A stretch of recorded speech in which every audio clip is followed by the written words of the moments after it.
Frank, tudo bem? Tudo bom, Joana? Como você está? Oi, joia. Vamos aqui. A proposta dessa ideia que eu trouxe do Clube de Criação é justamente poder conversar um pouquinho com alguns dos maiores clientes do Brasil e falar um pouquinho sobre o quanto isso impacta especificamente a nossa área, a comunicação. E também porque eu acho que é uma oportunidade, né? Acho que a gente está quase que num recomeço aí de algumas coisas, com oportunidade de mexer em várias coisas. Então, aproveitar essas críticas e também as novas práticas, enfim, esses aprendizados para construir uma indústria mais forte, acho que é uma ideia que pareceu bacana. Tá Muito tudo bem legal. com E eu acho você? que a palavra-chave que você mencionou aí é aprendizado. A gente está aprendendo todo dia com essa nova situação.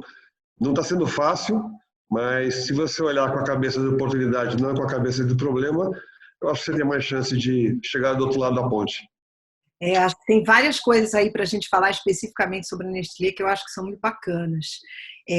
A primeira delas é lembrar que vamos começar por aí, que eu acho que tem tudo a ver com esse momento. Imagina uma marca que está em 99% das casas no Brasil, né, dos lares, no momento em que todas as pessoas estão, ou as que podem, estão em casa. Exatamente. Então, isso muitas vezes imagino que uma responsabilidade gigante, porque teve que garantir essa a entrega, a não faltar, ou seguir trabalhando com todas o que precisava ser feito para garantir a saúde, né, das pessoas que não podem ficar em casa. Então, deve ser um momento bastante delicado para a companhia. E então, o que eu queria te perguntar, na verdade, é assim: além dessa responsabilidade, eu acho que nesse momento em que aconteceu a pandemia, vocês escolheram ir muito mais para a plataforma de serviços em vez da plataforma de promoções. Eu queria que você falasse um pouquinho disso, que eu achei bem interessante. Olha, vou dar dois passinhos para trás para falar do que você acabou de mencionar da responsabilidade. No Boa. momento que foi decretado que o nosso negócio é um negócio essencial para a economia brasileira, foi muito importante. As pessoas às vezes não se dão conta desse tipo de coisa, que é um pouco de bastidor, mas isso é importante porque a gente já estava montando uma estratégia para sobreviver, entre aspas, essa pandemia. E quando foi decretado que esse segmento de alimentos e bebidas era essencial, todas as lojas, pequenas, médias ou grandes, poderiam abrir. E aí, obviamente, que isso bateu com a nossa estratégia de abastecer o mercado e, obviamente, cuidar da nossa gente, né? Essa foi a prioridade desde o começo. Quando você fala de abastecimento, nós temos três áreas da companhia que eram essenciais. Tanto a área de manufatura, a área de distribuição, logística e transporte, e a terceira área de vendas, né? E, obviamente, que essas três frentes estavam muito expostas, e aí fazia muito mais sentido todo o nosso cuidado com essas três áreas aí no mercado expostas, fazendo acontecer para que o mercado não ficasse desabastecido. Mas, logo depois do estabelecimento dessa estratégia, as coisas começaram a andar, a gente estabeleceu três pilares de atuação da Nestlé, para ir caminhando um pouco ao encontro do teu conceito de serviço. O primeiro é a gente cuidar das comunidades vulneráveis. Dois, como é que a gente podia apoiar o sistema de saúde. E três, como a gente poderia garantir o apoio também à nossa cadeia de valor, né? Então, isso pede uma atuação diferenciada, isso pede uma atuação que não é o que a gente chama de business as usual. Ou seja, tanto na frente de doações, né, às comunidades vulneráveis, ao sistema de saúde, com as máscaras, etc., quanto apoiar aqueles nossos clientes do nosso negócio business to business, que nesse momento estão passando por um problema de caixa complicado, né? Toda essa foi a nossa atenção nesse primeiro momento. E, obviamente, as marcas que tinham a oportunidade de fazer um shift, fazer uma mudança, de em vez de falar de benefício emocional ou final, que é o que a gente fala normalmente com as marcas, o que essas marcas podem ajudar as famílias, as pessoas, né, os consumidores que estão em quarentena, estão confinados nesse momento. Então, todas as nossas marcas passaram a fazer esse trabalho. Ou seja, então tem tanto uma mudança de foco muito, muito forte, tanto da marca corporativa Nestlé, quanto também das suas marcas que têm o relacionamento diário com consumidores, como você disse, 99% de penetração nos lares brasileiros. É o que a gente está chamando aqui desse desafio do novo marketing, né? Que é exatamente você ter que escolher o que você vai anunciar, o que você não vai anunciar e como, né? Porque a gente está falando aí de 55 milhões de doações que foram feitas pela Nestlé em diferentes áreas.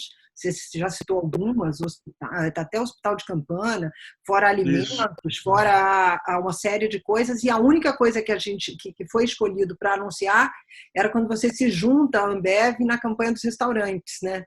Exatamente. Acho que talvez tenha sido a única coisa pelas minhas pesquisas aqui. E essa escolha é uma escolha que deve ser bastante difícil, né? Eu não sei como é que isso foi escolhido aí dentro, porque, na verdade, a gente tem uma pesquisa que diz que todo mundo quer que a marca anuncie, mas não pode anunciar qualquer coisa e também não pode anunciar o que está fazendo de bom, porque eles acham que você está se autopromovendo e tal. Então, essa deve ter sido uma escolha complicada para o marketing, especificamente. Outra escolha que a gente fez, Joana, foi continuar o apoio que a gente tinha, uma parceria com o Gerando Falcões do Lira. Ele tinha lançado uma campanha muito linda, que era Corona no Paredão, Fome Não. E como a gente já estava fazendo alguns projetos com ele, a gente, obviamente, que falou, cara, a gente tem que estar junto. Então, inclusive possibilitando que os colaboradores da Nestlé participassem de uma doação, e a cada real doado pelo colaborador, obviamente que a Nestlé empata essa colaboração, vai duplicar o valor final. Esse valor ele transforma em cartões que as famílias vulneráveis, né, as famílias carentes das comunidades, podem ir até o supermercado, qualquer loja que eles vão, e comprar qualquer tipo de produto, né? Então, essa foi uma outra frente que a gente se dedicou. Você já mencionou o apoio ao restaurante, né? A Ambev, através da Stella Atuar, tinha lançado essa campanha para bares e restaurantes. Além de bares e restaurantes, no caso de Nespresso, a gente tem muitos parceiros a partir de Nespresso. A gente incluiu as cafeterias e as docerias, que são atendidas pelo Nestlé Professional, ou seja, todos os nossos produtos que podem ser ingredientes, né? A gente, obviamente, a gente queria que esses nossos clientes tivessem o aporte. Essa é a parte visível, mas eu diria para você que 90% do que a gente fez não é visível, ou seja, para esses mesmos clientes de Nespresso e Nestlé Professional, a gente também trabalhou toda a parte de extensão de prazos de pagamento, ajuda com melhores práticas da higiene, toda a parte de legal, ou seja, muitas dessas empresas não têm uma assessoria jurídica, assessoria legal para passar essa pandemia de uma maneira competente e que possa proteger o futuro do negócio. Então, a gente fez muita coisa e, obviamente, que a ideia nossa não é promover tudo que a gente faz, né? Mas o mais importante é a gente não ficar parado e ajudar toda a nossa cadeia. Ou seja, todos os agricultores de café, cacau e leite que a gente tem, ou seja, no momento desse, a gente podia até pensar, vamos, não vamos, vamos. Obviamente que a gente optou por garantir a compra, porque a gente sabe que atrás dessa compra tem milhares de famílias que dependem dessa receita para se manter operando, para se manterem saudáveis nessa cadeia toda que a Nestlé representa. E acho até que, para se manter funcionando, eu vi que você fez também um remanejamento de pessoas internamente dentro da Nestlé para garantir que a mão de obra, que os funcionários fossem usados da melhor maneira possível, né? E se está tendo menos, aí eu queria que você falasse especificamente do marketing que num determinado momento ficou mais limitado. E aí houve essa redistribuição para outros squads que você montou. E aí depois eu vou te perguntar ainda sobre esses squads, mais algumas coisas que eu estou curiosa. É legal isso que você falou do remanejamento. Até agora foram mais de 250 profissionais. Eu não diria que o marketing ficou limitado, o marketing mudou, né? Mudou o foco, né? Então, muita gente que estava fazendo as suas campanhas tradicionais, né? Tratando o seu pipeline de inovação, cuidando de uma nova implementação de uma linha na fábrica, essa coisa toda, obviamente que o foco mudou, né? Quando a gente pensa em abastecimento, obviamente que o gerenciamento de portfólio tem que ser muito cuidadoso, né? E, além disso, o que houve também no nosso segmento, como aconteceu com todos os outros segmentos, o e-commerce acelerou de uma maneira brutal, né? Ou seja, a gente tem gente dentro da companhia cuidando de e-commerce, cuidando de vendas online, né? Cuidando do relacionamento com os nossos clientes, né? Os retailers, com relação tanto à venda física quanto à venda online. Agora, a venda online cresceu muito, então a gente teve que realocar a gente do próprio marketing, né, e do trade marketing do físico para o online. Isso tem acontecido. Obviamente, você pode olhar isso com as lentes do problema, ou você pode olhar isso com as lentes da oportunidade. O que a gente tem visto, e as pessoas da Nestlé têm visto, é uma oportunidade de eu aprender uma nova disciplina, é uma oportunidade de eu me habilitar, de eu criar uma nova credencial que eu não tinha antes. É assim que as pessoas estão encarando. E eu te digo, tá funcionando muito bem, a coisa está caminhando bem. Obviamente que sempre tem o susto do dia, né? Porque todo dia tem uma novidade, você tem que olhar e rapidamente responder. O que você não pode fazer nesse momento é ficar parado. A única coisa que você não pode fazer é ficar também. A gente falou da história dos squads e eu fiquei curiosa, porque é tão legal essa oportunidade que você tem de estar em outras disciplinas, né, dentro da própria empresa e ter uma outra visão dessas outras disciplinas e depois aplicar isso dentro do marketing. E eu fiquei curiosa para saber se algum dos seus fornecedores, sejam planejadores, sejam criativos, sejam agências ou outros tipos de fornecedores, puderam entrar em contato com esses squads para ter esses insights também.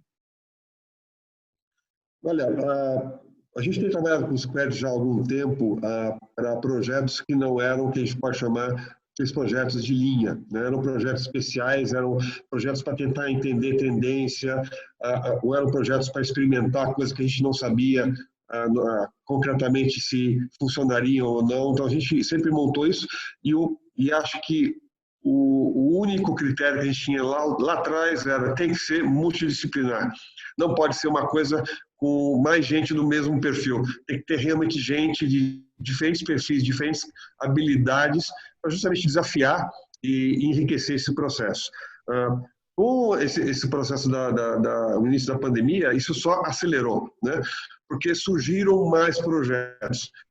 Porque surgiram mais dúvidas, né? Ou seja, ninguém tinha passado por isso dessa maneira. Então, a gente ficou com muita dúvida em várias frentes. A gente falou assim, vamos trabalhar com esse espírito, né? E vamos trazer quem pode agregar valor nessa discussão. Então, obviamente que planejadores criativos, o próprio Content Studio, que é a nossa organização interna de criação de conteúdo, participou, mas todos os assuntos contaram com gente que necessariamente, no primeiro momento, você não pensaria que ela poderia agregar valor. Inclusive, quando você está falando de vamos criar uma nova estratégia de e-commerce para esse produto, tinha gente de supply chain, ou seja, gente de distribuição, porque eles são fundamentais nessa operação e trouxeram para a gente um montão de insights. Outra coisa que a gente fez, que foi a primeira lição de casa, é tentar fazer um pouquinho de bola de cristal para saber como é que vai estar o sentimento não do consumidor, das pessoas, como é que vai estar o sentimento das pessoas nos próximos meses, né? Tentando prever qual seria o contexto que a gente vai enfrentar de hoje até o final do ano, justamente para que toda a discussão desses squads tivesse pelo menos um ponto de partida. Então, o nosso time de inteligência de mercado, junto com algumas das agências na área de planejamento estratégico, formataram o que a gente chama de curva de sentimento, onde a gente definiu mês a mês qual era, no nosso entender, pode estar tudo errado, né? Mas foi no nosso melhor entendimento daquele momento, e a gente, obviamente, está atualizando isso semana a semana, para dar para essas equipes um ponto de partida mínimo para fazer algum tipo de aposta, senão fica muito complicado. E vai mudando, né? E está mudando numa velocidade gigantesca. Assim, tem uma série de dificuldades e de adivinhações, mas também surgem problemas que são óbvios, né? Por exemplo, você falou do crescimento do e-commerce, que é ridículo, né? Ainda no Brasil, a gente estava falando de 5% antes dessa crise, e a gente não sabe o quanto isso consegue de fato avançar, porque a gente estava imaginando que com o 5G você ia ter uma experiência muito mais avançada e tal, e a gente está tendo que garantir experiência ou alguma experiência como der, né? Agora, e aí isso impacta diretamente, por exemplo, eu acho que você passou por isso, eu passei por isso, numa população que consome ainda muito e que é mais velha. E que quando chega na hora da tecnologia, na hora do e-commerce, a coisa complica. E isso parece, o que é um problema, de novo, parece ser uma baita de uma oportunidade, né, para uma marca cuidar, se apropriar num momento em que você pode garantir talvez essa facilidade, né, ou algum tipo de facilidade maior na experiência de compra, né, com essa população que está ficando mais velha. Isso foi uma das coisas que passou assim pela minha cabeça. Acho que você travou de novo, foi isso? Não. Eu vou um pouquinho, mas eu acompanho o teu raciocínio, e até uma das outras marcas que usaram um pouco dessa discussão de as pessoas mais velhas que não têm muito acesso à tecnologia, ou veem na tecnologia um bloqueio grande, no trem senior, em vez de ficar falando de proteínas e minerais, a gente mudou realmente nossa plataforma de serviço para, por exemplo, ensinar o nosso target, as pessoas que consomem o nosso produto, como é que ele faz um story com os netos? Como é que ele faz uma live?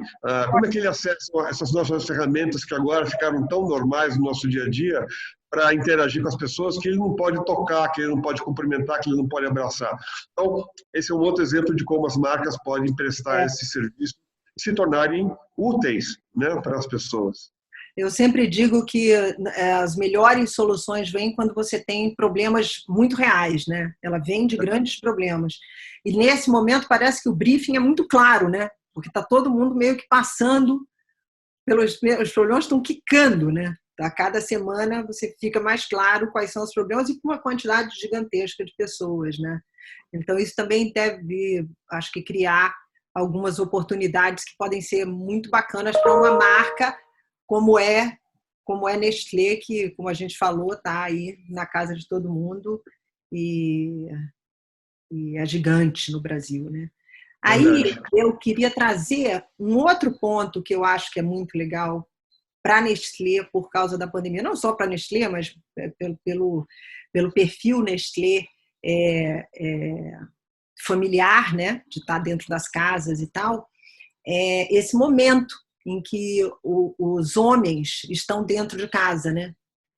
E eles estão dentro de casa há um tempão, talvez como nunca tiveram na história, e estão tendo contato com uma série de coisas, como, por exemplo, o consumo da casa, o que se consome, o que se come, seja pela mulher ou pelo homem, inclusive as mulheres que trabalham também, é a mesma coisa. Elas agora estão tendo um acesso mais real ao que se come, o que é saudável, o que se dá, quanto custa, quais são as... E aí eu estou falando isso porque a responsabilidade das marcas em não repetir e reafirmar os estereótipos negativos, né, agora abre-se um novo mundo, porque eu acho que a forma como as mulheres e os homens serão retratados, eu acho que muda, né? Porque o consumidor, de algum modo, mudou, sai dessa experiência com um outro tipo de visão em relação à casa. Você sabe que a gente tem quase 20 categorias de produtos, né, e a gente fala com todo tipo de família, e a gente tem até visto alguns reportes, alguns relatórios muito interessantes de mães estressadas, filhos estressados, pets felizes, porque nunca teve tanta atenção Tanta gente em casa, né? Perdi você mais um pouquinho. Vamos ver se você volta. na casa diferente. Então, parte da nossa responsabilidade é realmente entender essa nova dinâmica, né? E até porque a gente acredita que mesmo depois da retomada, nada vai ser igual como era antes. A gente acha que home office, por exemplo, veio para ficar de vez, né? Se a internet do Brasil vai aguentar, não vai aguentar tanta conexão remota, eu não sei. Mas que ela veio para ficar, definitivamente ela veio. Eu mesmo fazia muito pouco home office, né? Raramente eu fazia. E passei a fazer uma coisa de uma maneira muito, muito frequente, né? Outra coisa que a gente vê é que as pessoas estão aprendendo o valor das relações humanas, né? Para quando voltarem, eu acho que a coisa vai voltar diferente. Exatamente como vai voltar. Você vê, tem tanta gente usando a internet. Eu não sei, mas de alguma maneira a gente está. Me falhou a tua voz agora. Não, e falhou você completamente. Vamos voltar essa parte aí. Tanta gente usando a internet que a gente começou a falhar agora. Vamos voltar um Agora pouquinho. voltou. Você estava contando que vai mudar tudo, que o comportamento das pessoas vai mudar. Vai mudar nas casas, e quando essas pessoas voltarem também para o trabalho, também vão encontrar um novo ambiente de trabalho, né? Um ambiente de trabalho muito mais estéril, distante, quiçá até remoto, porque ninguém vai voltar a trabalhar daquela maneira que a gente trabalhava. Ou seja, entrar 4 pessoas numa sala que cabe 6 já vai ser uma coisa estranha. As pessoas já vão começar. Quando entrar muita gente no elevador, alguém vai querer sair, né? Ou seja, isso vai acontecer, né? Vai acontecer na vida pessoal, vai acontecer na vida profissional. A gente tem que estar muito atento, porque ao mesmo tempo que tem essa atenção, onde tem tensão, tem insight. E a gente tem que, obviamente, prestar atenção nessas coisas que a gente não está acostumado ainda. Você sempre fala que o comportamento das pessoas pode mudar, mas a característica, mas o que a marca acredita, isso tem que ser uma coisa mais constante, né? E essa é uma coisa que eu sempre ouvi de você. Uma coisa é o que a marca acredita, é o que a marca representa, outra coisa é o momento que ela está vivendo. Obviamente que a gente está adaptando muito o discurso, a tonalidade, mas a essência da marca é aquela que não vai deixar de existir, né? E você acredita muito, você é um gostador de propaganda, né? Você trabalhou muito tempo com isso, você gosta, você acredita, né? Acredita que uma propaganda bem feita, nova, fresh, ela vende mais e ela, por isso mesmo, você acredita na eficiência dela e tal. E nesse momento da pandemia... Eu acredito em ideia, verdade. E nesse momento da pandemia, a gente está vendo, por razões óbvias, muitas coisas parecidas no ar, né? O que tem no ar, porque com uma série de limitações que a gente está passando, e acho que, de novo, os problemas são todos muito parecidos. Então, duas coisas. Primeiro, a necessidade de você, de fato, ter uma crença real de uma marca, né? Um posicionamento muito bem constante, muito bem construído, para que você tenha um discurso, talvez um pouco, que consiga se diferenciar. E falando sobre ideias e produção, eu queria te perguntar como é que vocês estão pensando para um segundo momento, né? Um momento em que a gente vai voltar a precisar ter grandes ideias, que obviamente exigem mais tempo para se chegar a elas, e para se obter realmente uma diferenciação na comunicação. Jonas, eu acho que aqui nós dois somos crentes de ideia, somos crentes que ideia realmente é capaz de vender, de mover as pessoas na direção da conversão de venda, a gente não tem dúvida. O que eu tenho aprendido nos últimos 40 dias é que, de repente, as grandes ideias que a gente tem assistido não tem nada a ver com a publicidade tradicional. Tem uma grande ideia que é: eu vou financiar um hospital de campanha, ou eu vou criar uma plataforma, apoio um restaurante, para ajudar que aqueles pequenos e médios negócios que estão sofrendo com fluxo de caixa hoje, quando a coisa voltar, se voltar, quando voltar, eles ainda estejam lá, né? Eu acho que é normal isso. Agora, é que o tema é tão frequente e tão repetitivo que dá essa impressão e não tem muita ideia acontecendo. Eu acho que tem, mas não está no mesmo território que a gente está acostumado como os publicitários, como comunicadores, como marqueteiros, né? Eu acho que a gente tem que Não, aprender... eu acho que tem grandes ideias. Eu acho que não tem aquelas ideias que são... tudo acaba ficando um pouco parecido, porque as necessidades, como a gente está cumprindo uma questão de necessidade, é como se fosse assim, todo mundo atendeu um briefing só, e deve ser assim nesse momento, inclusive, tem que ser, porque é uma questão de urgência, mas mais para frente, eu acho que eu queria saber exatamente como é que você vê esse retorno. Acho que para você já abriu uma janelinha, né, sobre 1000 outras coisas que podem ser feitas, e de outras formas. Eu acho que o retorno, da mesma maneira que a gente tem falado que o retorno vai ser gradual na nossa vida, eu acho que o retorno vai ser gradual também na publicidade, na comunicação, no marketing. Eu acho que a gente ainda vai ter que tomar cuidado com a maneira que fala mais do que o que fala, né? A gente fez uma campanha que é bastante familiar para você, quando você criou Tudo que Pode Dar Certo Vai Dar Certo para Leite Moça.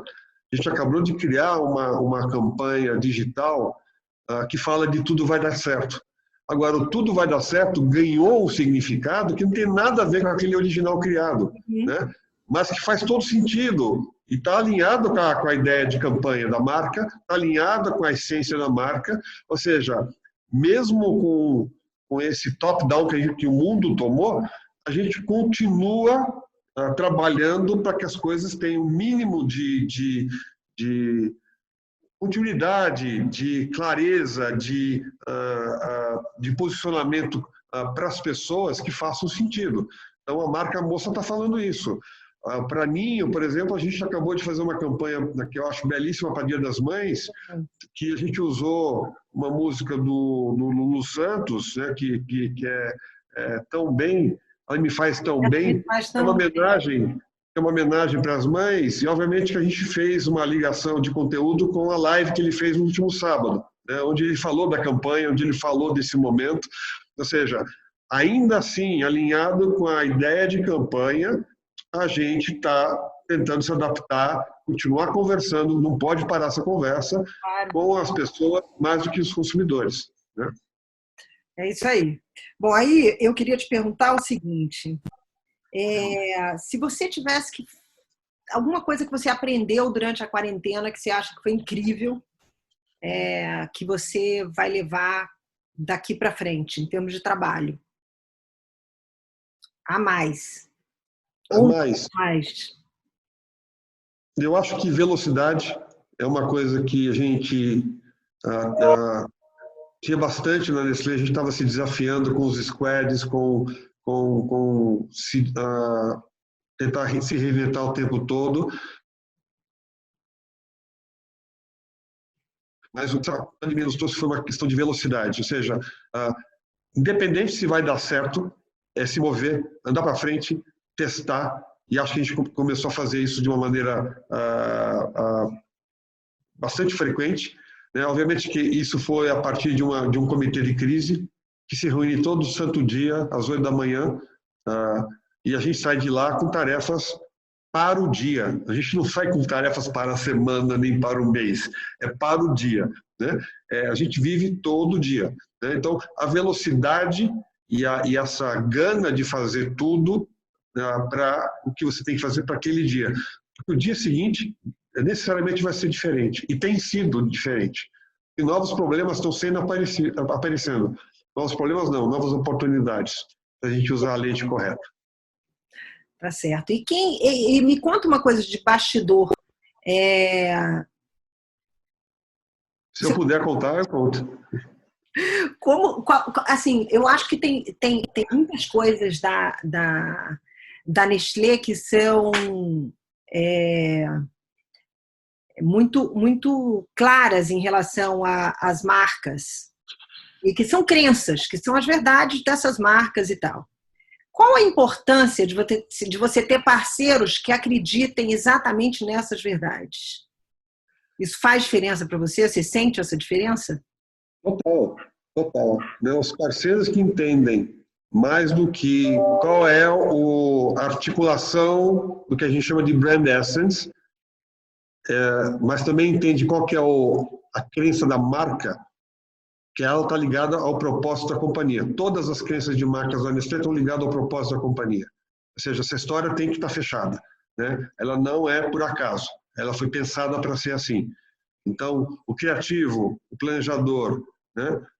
A agência, né? Ou o fornecedor, como você chama, entender qual é a crença que está por trás dessa marca, ele vai ter condições de pensar a marca não só para aquele momento do espaço comercial.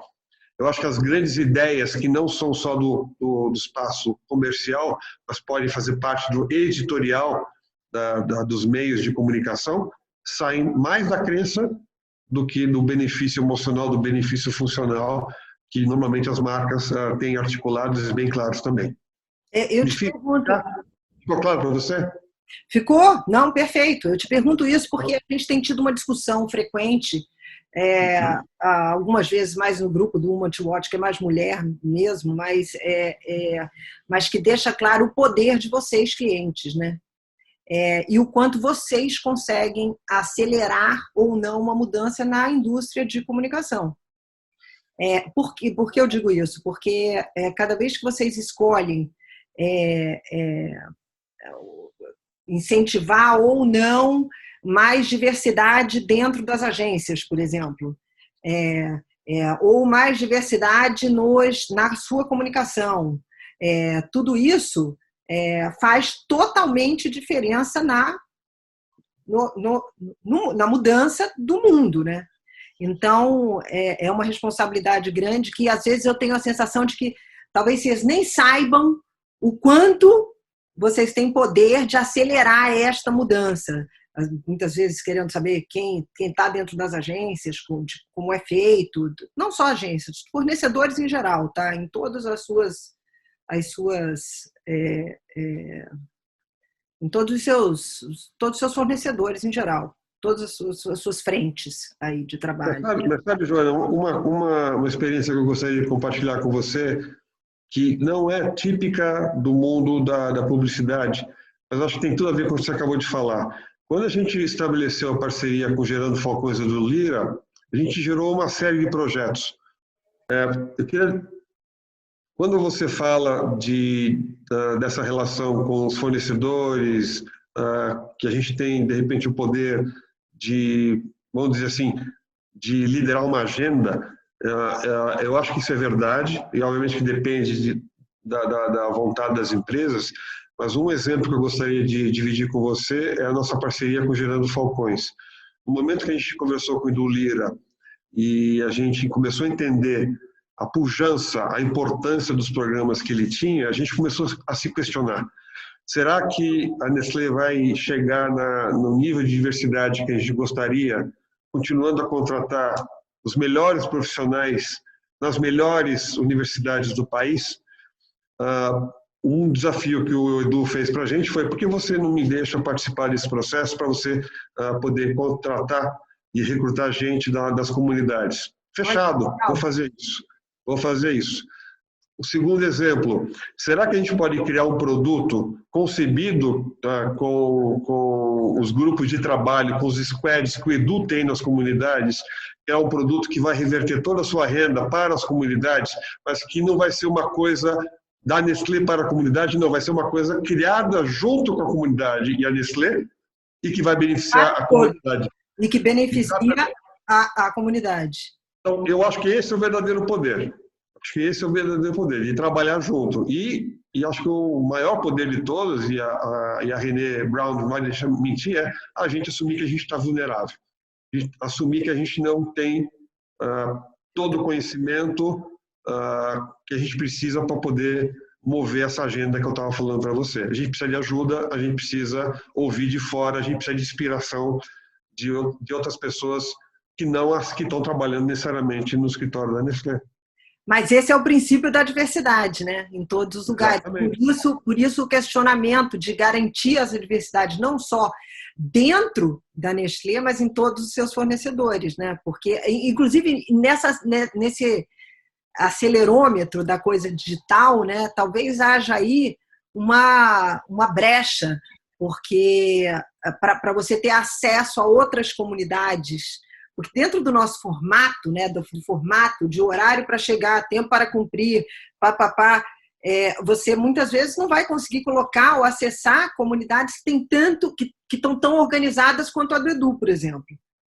Mas que tem tanto para usufruir. Enquanto se você estiver fazendo, você entrega um computador para uma determinada comunidade, alguns computadores, né, para ouvir uma outra. Parece que nesse sentido o Covid pode acelerar essa coisa para diminuir distâncias mesmo, né? E aí distâncias também de realidades, né? E além da diversidade, Joana, também acelerar o nosso conceito de inclusão. Ou seja, uma vez que você atinge diversidade, né, é fundamental que essa diversidade dentro da Nestlé, seja remotamente ou fisicamente, se sinta parte de uma empresa, de um ambiente de trabalho que é realmente e concretamente diverso. Que seja verdadeiro, né? Que seja verdadeiro. Na verdade, nunca foi tão importante para as marcas, para as pessoas, né, um posicionamento ou você não vai ter como conversar. E como você mesmo falou, a conversa é o que não pode parar, né? Exatamente. Precisa estar conversando. Eu queria saber, Frank, o seguinte, a Nestlé está no mundo, então eu imagino que você tenha tido, como a Covid também começou bem antes no mundo e a gente teve, de algum modo, né, a chance, que eu acho que está até bem mal aproveitada, de daqui chegar um pouco depois, talvez você tenha tido alguns bons exemplos de boas práticas que você tenha conseguido aproveitar. E depois, se você puder, e lembrar, eu de novo trazendo para a área de comunicação, se você também lembrar de alguma campanha que você tenha visto nessa época, com todas as limitações e tal, lá fora, que tenha te chamado super atenção como uma grande ideia, se você pode contar para a gente. Aconteceu exatamente o que você mencionou na sua pergunta, ou seja, a gente muito cedo, desde que implementou os comitês de crise diários, a gente obviamente estava com o olho não só no nosso mercado, mas também nos aprendizados que outras Nestlé, desde a China, passando pela Europa e chegando até os Estados Unidos e as Américas, tinham passado, né? E obviamente que a gente teve a oportunidade de cortar alguns atalhos, né? O atalho do e-commerce, por exemplo, foi o primeiro deles. Os sinais que o e-commerce estava, obviamente, crescendo muito rápido, apesar que a China não precisa crescer muito rápido, porque lá já é muito desenvolvido, mas já vieram alguns sinais que a coisa ia ficar mais ainda pujante. Obviamente que isso nos alertou e nos fez trabalhar muito forte nesse sentido. A outra coisa é o esquema do uso colaborativo. Né? Isso foi uma coisa que ficou muito claro e a gente implementou também muito cedo nessa operação como forma de se antecipar às coisas que a gente sabia que viriam no mercado brasileiro. Ou seja, como fazer algumas mudanças de operação que a gente tinha que fazer, tanto nas fábricas, quanto nos CDs, quanto de marketing, comunicação, de e-commerce, a gente já tinha algumas boas práticas. É claro que nem tudo que funciona em outros mercados funciona no Brasil, a gente sabe disso, mas algumas coisas a gente identificou rapidamente que poderiam funcionar e a gente saiu fazendo. Né? E das campanhas, estou tentando agora pensar nas campanhas. Sinceramente, o que é top of mind para mim é a atitude dos governantes, né? Ou seja, quando eu falo da primeira-ministra Nova neozelandesa, Zelândia, né? eu me encho de orgulho, ou seja, e falo assim, não era tão difícil fazer, né? Ou seja, dava para fazer um trabalho bom em todos os países do mundo, né? Ela mostrou o caminho, né? E ela está lá nas primeiras horas do fuso horário, ou seja, dava para ler o jornal de manhã e aprender como ela estava fazendo. Não, e ela foi super radical em um monte de coisas e segurou. Ontem eu estava vendo tinha uma brasileira lá que trabalha na polícia e eles prendiam mesmo. Se o cabra estava andando por ali, não tem conversa. Era sem, não tinha delivery, não tinha nada disso. Era um A esquema. gente falar de lockdown no Brasil até parece piada, né? Porque no Brasil não teve lockdown, né? Ou seja, Não. não, o lockdown realmente teve sério na Nova Zelândia, em algumas partes da China foi um lockdown bastante rígido, ou seja, até hoje a gente não teve lockdown. Com 50% das pessoas na rua, não dá para dizer que é lockdown. O que vai fazer com que a gente fique contando aí com essa instabilidade que está na nossa internet, a instabilidade que a gente está vivendo todos os dias aqui, né? E aí eu queria te perguntar o seguinte: tem algumas coisas que eu sinto muita falta. Eu adoro saber o que as pessoas mais, assim, são duas perguntas, uma talvez seja mais fácil do que a outra. Uma é o que você gostaria, o que você mais sente falta? Não sei se você está me escutando, mas uma você está me escutando? Agora voltou. Então vamos lá, de novo. Claquete, vamos lá. São duas perguntas, e aí você pode responder a que você acha mais fácil. Uma o que você mais sente falta, assim, nesse momento, e que ela se confunde com a segunda, que é assim, qual é assim, a coisa que você vai fazer assim que você puder? Porque na instabilidade tem muita coisa que ainda não dá para fazer, né? Não vai ter um dia que vai acabar a questão do coronavírus, né? Ele vai começar a abrir algumas possibilidades aos poucos, né? Eu imagino, até que venha a vacina. Verdade. Eu acho que a resposta para as duas é uma só. O que eu sinto mais falta é encontrar amigos e família, e o que eu vou fazer primeiro é encontrar amigos e família. Seja qual seja o contexto, o formato, mas é isso que eu vou fazer. Você mudou a sua atividade como dono de casa? Eu acho que mudei bastante, porque eu tenho feito muito mais coisas em casa, ou seja, ajudando muito mais em casa do que eu ajudava antes, mesmo porque a gente tinha uma ajuda de uma empregada que a gente dispensou logo no começo da crise, ou seja, então a gente tem... Cara, eu sou especialista em lavar a louça, eu faço muito bem essas coisas. Se precisar passar, eu também sei passar muito bem a camisa social, se bem que eu não tenho usado muito ultimamente, né? Mas é claro que sim, a gente teve que ajudar muito mais para ninguém enlouquecer, né? Ou seja, porque trabalhar em casa já não é fácil, porque o teu território está o tempo todo invadido, ao mesmo tempo que você invade o território de todo mundo da família, então não está fácil, então você precisa ajudar. E muita paciência, muita paciência. Frank, e essa coisa da liderança, né? Eu ouvi de muitas lideranças falando sobre o que normalmente deveria deixar as pessoas mais distantes, de algum modo tá aproximando essas pessoas pelo nível de intimidade que você acaba tendo que ter